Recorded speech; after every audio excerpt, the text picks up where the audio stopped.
Hello everyone. This is next in the series of image to diagnosis and general sonography under small parts uh, of scrotum. Second in the third in the series of scrotal.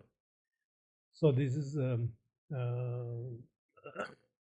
middle-aged patient referred as scrotal swelling, and the previous ultrasound scan has been reported as polyarchia. And here you see the right testis, left testis, and posterior to the left testis, there is a large oval mass.